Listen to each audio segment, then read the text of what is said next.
আজকের ভিডিওতে আপনারা কিভাবে পার্পল অ্যাপসে ব্যাংক অ্যাকাউন্ট অ্যাড করবেন সেটি বলতে চলেছি। আপনারা যদি পার্পল অ্যাপসে ব্যাংক অ্যাকাউন্ট অ্যাড না করেন, তাহলে আপনারা যখন কোনো প্রোডাক্ট রিফান্ডের জন্য ফেরত পাঠাবেন, সেই রিফান্ডের টাকা কিন্তু আপনারা ফেরত পাবেন না, যদি আপনাদের পার্পল অ্যাপসে ব্যাংক অ্যাকাউন্ট অ্যাড না থাকে। তাহলে আপনারা সেটি কিভাবে করবেন জানতে হলে ভিডিওটি স্কিপ না করে শেষ পর্যন্ত দেখতে থাকুন। আর আপনারা যদি আমার চ্যানেলে নতুন হয়ে থাকেন, তাহলে এখনই সাবস্ক্রাইব করে বেল আইকনটি ক্লিক করে দিন, যাতে পরবর্তী সকল ভিডিওর নোটিফিকেশন আপনাদের কাছে আগে পৌঁছে যায়।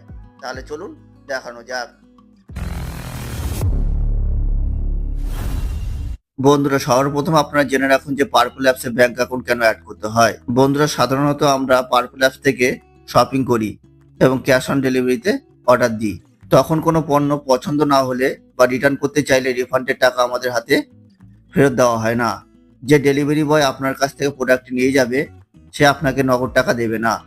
এই রিফান্ডের টাকা সরাসরি নিজের অ্যাকাউন্টে পাওয়ার জন্য আপনাকে অ্যাপে ব্যাংকের ডিটেলস অ্যাড করতে হবে বা যুক্ত করতে হবে। তো ব্যাংক অ্যাকাউন্ট আপনারা কিভাবে অ্যাড করবেন সেটি বলা যাক। ব্যাংক অ্যাকাউন্ট অ্যাড করার জন্য আপনারা পার্পল অ্যাপসে চলে যাবেন।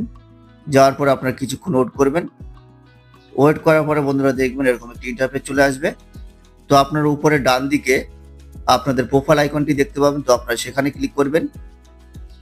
ক্লিক করার পরে বন্ধুরা আপনারা এখানে অ্যাকাউন্ট বলে একটি অপশন দেখতে পাবেন, তো আপনারা সেখানে ক্লিক করবেন। ক্লিক করার পরে আপনারা স্ক্রল ডাউন করে নিচে চলে আসবেন। নিচে আসার পরে আপনারা এখানে অ্যাড ব্যাংক ডিটেলস বলে একটি অপশন দেখতে পাবেন, তো আপনারা সেখানে ক্লিক করবেন। পুনরায় অ্যাড ব্যাংক ডিটেলসে ক্লিক করবেন। ক্লিক করার পরে বন্ধুরা দেখবেন এরকম একটি ইন্টারফেস চলে আসবে। তো রিফান্ডের টাকা পাওয়ার জন্য আপনারা এখানে আপনাদের ব্যাংক অ্যাকাউন্টের ডিটেলস অ্যাড করতে হবে। তো আপনারা এখানে অ্যাকাউন্ট নম্বরের জায়গায় আপনাদের ব্যাংক অ্যাকাউন্টের নাম্বারটি দেবেন।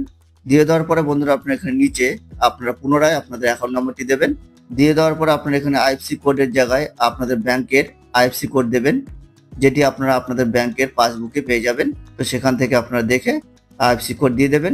দিয়ে দেওয়ার পরে বন্ধুরা আপনারা এখানে অ্যাকাউন্ট হোল্ডার নেমের জায়গায় আপনারা আপনাদের ব্যাংক অ্যাকাউন্টে আপনার যে নামটি রয়েছে সেই নামটি আপনারা এখানে দেবেন।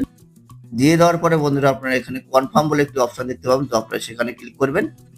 ক্লিক করার পরে আপনারা এখানে ইয়েসে ক্লিক করবেন। ইয়েসে ক্লিক করার পরে বন্ধুরা দেখবেন যে আপনারা আপনাদের ব্যাংক অ্যাকাউন্টের ডিটেলস বা ব্যাংক অ্যাকাউন্ট পার্পল অ্যাপসে সফলভাবে অ্যাড করে ফেলেছেন।